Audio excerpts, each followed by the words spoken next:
अल्हम्दुलिल्लाहिल्लज़ी खलक़ल इंसान वस्सलातु वस्सलामु अला अब्दिहिल्लज़ी फ़द्दलहु बिल इल्मि वल इअजाज़ि वल बयान व अला साहिबिही अबी बक्रिन जामिअल क़ुरआन व अलल फ़ारूक़िल मौसूफ़ बिल अदल व कज़ालिका कान व अला उस्मान अत्तक़िय्यिल हय्यिल्लज़ी तस्तही मिन्हु मलाइकतुर रहमान व अला अलिय्यिन सय्यिदिल उलमाइ वश्शुजआन व अला साइरि अहलिही व अस्हाबिही सलातन क़ाइमतन अला ममर्रिज़ ज़मान अम्मा बाद। ये बात हज़रात ने सवाल किया है कि इंजेक्शन से रोज़ा टूटता है कि नहीं, इस तरह ड्रिप लगवाने से, इस तरह खून देने से और लेने से रोज़ा फासिद होता है कि नहीं, इसका क्या हुक्म है। देखिएगा, इंजेक्शन लगवाने से रोज़ा नहीं टूटता, इसी तरह ड्रिप लगवाने से भी रोज़ा नहीं टूटता। असल जो ज़ाब्ता है वो ये है कि जो चीज़ मनफस के ज़रिए से अंदर जाए, पेट में जाए, जैसे मुंह है वगैरह ज़ालिका, तो उससे रोज़ा फासिद होता है। लेकिन जो चीज़ें मसाम वगैरह के ज़रिए से अंदर जाती है उससे रोज़ा फासिद नहीं होता। तो इंजेक्शन है या ड्रिप है, चूँकि मनफस के ज़रिए से मनफस के ज़रिए से इसके साथ दवाई अंदर नहीं जाती, मसाम के ज़रिए से जाती है, इसलिए इससे रोज़ा फासिद नहीं होता। अलबत्ता बाज़ किस्म के इंजेक्शन या ड्रिप इस तरह होती है कि उन लगवाने से फिर इंसान को भूख महसूस नहीं होती। वो बंदा लगवाए तो फिर कोई चीज़ खाने को दिल नहीं करता, भूख नहीं महसूस होती। तो रोज़े में इस तरह के ड्रिप नहीं लगवानी चाहिए, ये रोज़े के रूह के, रोज़े के मकसद के ख़िलाफ़ है। बाकी यह है कि लगवाने से रोज़ा फासिद नहीं होगा। इस तरह खून निकलने से, खून जितना भी निकले, इससे रोज़ा फासिद नहीं होता। रोज़ा का ताल्लुक़ है कोई चीज़ अंदर जाने से, बाहर निकलने से रोज़े का ताल्लुक़ नहीं है। और इसी तरह किसी को खून देने से भी रोज़ा फासिद नहीं होता और किसी का खून लेने से भी रोज़ा फासिद नहीं होता। और इसी तरह जो है बाज़ लोगों ने सवाल किया है कि रोज़ा तोड़ने वाली चीज़ें और ना तोड़ने वाली चीज़ों के बारे में बताएं। तो आँख में दवाई डालने से भी रोज़ा फासिद नहीं होता।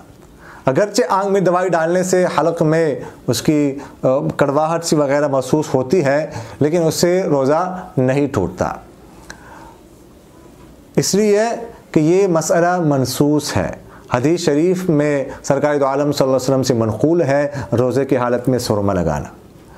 आजकल डॉक्टर हज़रात की राय ये है कि यहाँ से मनफज़ है, अगर से छोटा सा है, वो अंदर जो है ना वो चीज़ जा सकती है, मनफज़ मौजूद है। 1-2 साल पहले पेशावर मेडिकल कॉलेज और जामिया उस्मानिया ने एक फ़िक़ी कॉन्फ्रेंस रखी थी जामिया उस्मानिया पेशावर में। उसमें पूरी पाकिस्तान से मुफ्तियान किराम को जमा किया था, तो उसमें बंदा भी हाजिर हुआ था। तो उस वक्त ये मसला ज़ेर गौर आया था। डॉक्टर हज़रात की राय ये थी कि यहाँ से चीज़ जा सकती है, मनफज़ मौजूद है। लेकिन सब ने मुत्तफ़िक़ तौर पर यह फ़ैसला किया कि चूँकि ये मसला मनसूस है, आप सल्लल्लाहु अलैहि वसल्लम से सुरमा लगाना रोज़े की हालत में साबित है, इसलिए अगरचे यहाँ पर जो है ना वो मनफज़ मौजूद हो तो इससे रोज़ा फासिद नहीं होता।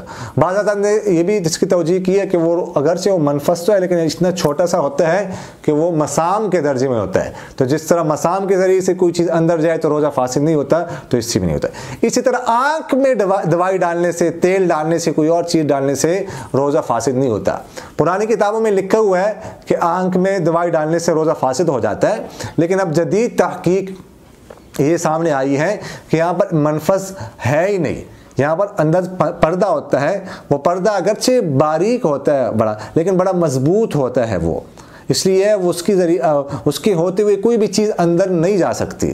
चूँकि यहाँ पर मनफज़ नहीं है, इसलिए आँख में भी कोई चीज़ डालने से रोज़ा फासिद नहीं होता।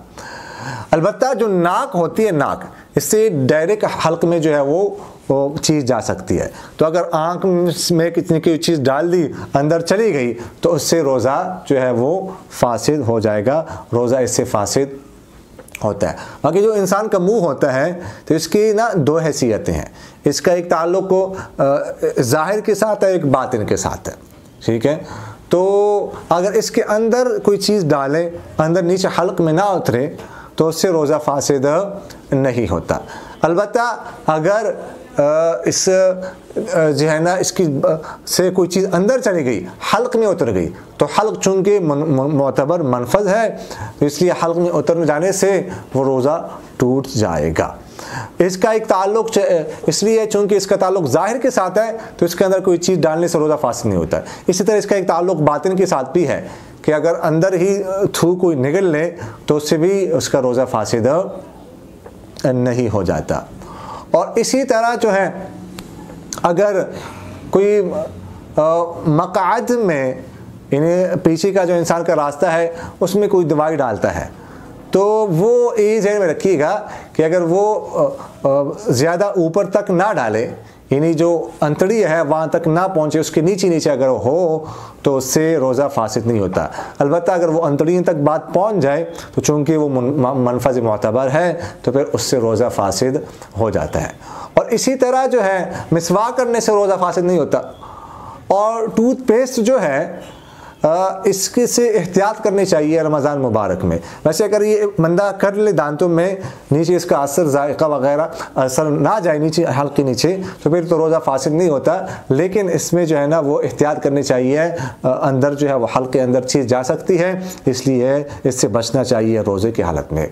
और इसी तरह इनहेलर जो है, इनहेलर ये इस्तेमाल करने से भी रोज़ा फासिद हो जाता है। वो जो फ़िक़्ही कॉन्फ्रेंस का मैंने हवाला दिया पेशावर, उसमें ये बात भी ज़ेर गौर आई थी इनहेलर के बारे में। हमने वैसे इसका तजुर्बा किया था डब्बे में, जब हमने पफ मारा तो डब्बे में पफ मारने से उस वक्त तो कुछ जो है ना चीज़ सी महसूस हो गई गैस से, लेकिन जब अंदर जाने लगी तो वहाँ पर कोई चीज़ महसूस नहीं हो रही थी।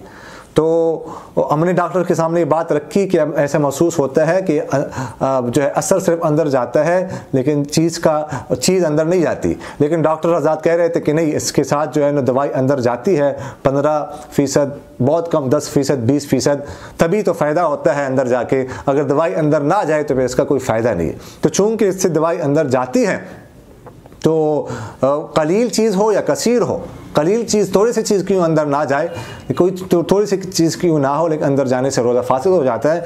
लिहाजा इनहेलर इस्तेमाल करने से भी रोज़ा फासिद हो जाएगा। रोज़े की हालत में इनहेलर से जो है वो बचना चाहिए, उसको इस्तेमाल नहीं करना चाहिए।